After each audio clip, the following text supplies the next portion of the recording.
মৰমৰ ছাত্ৰ-ছাত্ৰীসকল, আজি আমি ৬ষ্ঠ শ্ৰেণীৰ সমাজ বিজ্ঞানৰ পাঠ নং ১৭ আমাৰ মৌলিক প্ৰয়োজনসমূহ এই অধ্যায়টোৰ অনুশীলনীত থকা প্ৰশ্ন উত্তৰসমূহ কৰিম।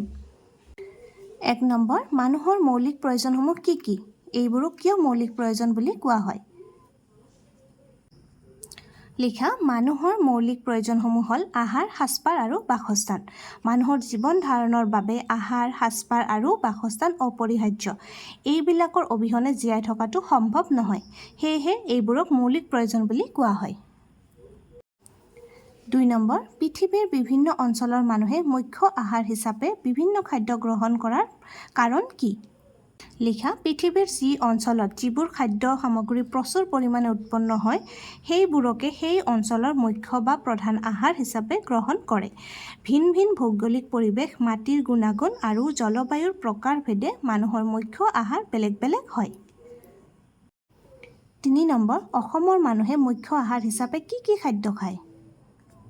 লিখিবা, অসমৰ মানুহে মুখ্য আহাৰ হিচাপে ভাত খায় যদিও কেতিয়াবা কোমল চাউল, চিৰা, দৈ, পিঠা আদিও মুখ্য আহাৰ হিচাপে গ্ৰহণ কৰে। ৪ নম্বৰ, বিভিন্ন অঞ্চলৰ মানুহে কিয় বিভিন্ন সাজপাৰ পৰিধান কৰে? লিখা, জাতীয় পৰম্পৰা, ধৰ্মীয় বিশ্বাস, ভৌগোলিক অৱস্থান, জলবায়ু, বৃত্তি, সৌন্দৰ্যবোধ আদিৰ ভিন্নতাৰ বাবে বিভিন্ন অঞ্চলৰ মানুহে বিভিন্ন সাজপাৰ পৰিধান কৰে। ৫ নম্বৰ, মানুহৰ বাসস্থানসমূহ ঠাইভেদে বেলেগ বেলেগ হয়। ইয়াৰ কাৰণসমূহ শিক্ষকৰ লগত আলোচনা কৰি লিখা। লিখা, ভৌগোলিক আৰু সামাজিক পৰিৱেশৰ ওপৰত নিৰ্ভৰ কৰি মানুহৰ বাসস্থানসমূহ বেলেগ বেলেগ হয়। উদাহৰণস্বৰূপে, অসমত প্ৰচুৰ পৰিমাণৰ বাঁহ, খেৰ, কাঠ আদি পোৱা যায় বাবে এনেবোৰ সামগ্ৰীৰে ঘৰ সাজে।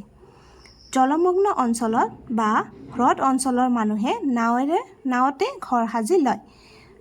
টুন্দ্ৰা অঞ্চলত বতাহৰ পৰা ৰক্ষা পাবলৈ বৰফৰ টুকুৰাৰে ঘৰ সাজি লয়। উত্তৰ-পূব ভাৰতৰ পাৰ্বত্য অঞ্চলৰ লোকসকলে বনৰীয়া জীৱ-জন্তু, সৰীসৃপ আদিৰ পৰা ৰক্ষা পাবলৈ চাংঘৰ সাজে। মৰুভূমি অঞ্চলত বালি বতাহৰ পৰা ৰক্ষা পাবলৈ তম্বুৰে ঘৰ তৈয়াৰ কৰি লয়। এইখিনি লিখিবা। ৬ নম্বৰ, খালী ঠাই পূৰ কৰা। ক, আমাৰ শৰীৰৰ বৃদ্ধি আৰু পুষ্টিৰ বাবে আমি ডেছ আৰু ডেছ গ্ৰহণ কৰোঁ। কি কি গ্ৰহণ কৰোঁ? এটা হৈছে আমাৰ খাদ্য আৰু পানী। খাদ্য আৰু পানী গ্ৰহণ কৰোঁ। খ নম্বৰ, মানুহে জীয়াই থকাৰ বাবে দিনটোত দুবেলা ডেছভাৱে খোৱা আহাৰক ডেছ আহাৰ বা প্ৰধান আহাৰ বুলি কোৱা হয়। কিভাৱে? নিয়মীয়াভাৱে খাব লাগিব। নিয়মীয়াভাৱে খোৱা আহাৰক কি কোৱা হয়? প্ৰধান আহাৰ বা মূল বা মুখ্য আহাৰ বা প্ৰধান আহাৰ বুলি কোৱা হয়। গ নম্বৰ, শীত, তাপ, ৰ'দ, ধূলি, মাকতি আদিৰ পৰা ৰক্ষা পাবলৈ আৰু ইয়াত কি হ'ব? লজ্জা নিবাৰণৰ বাবে মানুহক ডেছৰ প্ৰয়োজন হয়। কিহৰ প্ৰয়োজন হয়? সাজপাৰৰ প্ৰয়োজন হয়। খ নম্বৰ, সাজপাৰে মানুহৰ ৰুচিবোধ আৰু ডেছ দাঙি ধৰে, ব্যক্তিত্ব। এইটো তোমালোকে কিতাপত যেতিয়া পঢ়িবা তেতিয়া পাবা। ব্যক্তিত্ব দাঙি ধৰে। ঙ নম্বৰ কি আছে? বাসস্থান বা ঘৰে মানুহক কি কৰে? ডেছ বিপদৰ পৰা, প্ৰাকৃতিক বিপদৰ পৰা ৰক্ষা কৰি আশ্ৰয়, নিৰাপত্তা আৰু বিশ্ৰাম প্ৰদান কৰে। প্ৰথম উত্তৰ-পূব ভাৰতৰ পাৰ্বত্য এলেকাৰ লোকসকলে সাধাৰণতে বনৰীয়া জীৱ-জন্তু, তাৰপিছত কি আছে? সৰীসৃপ আছে, কিতাপত চাবা সৰীসৃপ আদিৰ পৰা ৰক্ষা পাবলৈ কি সাজে? চাংঘৰ সাজে। ওপৰত থাকিব চাংঘৰ সাজে।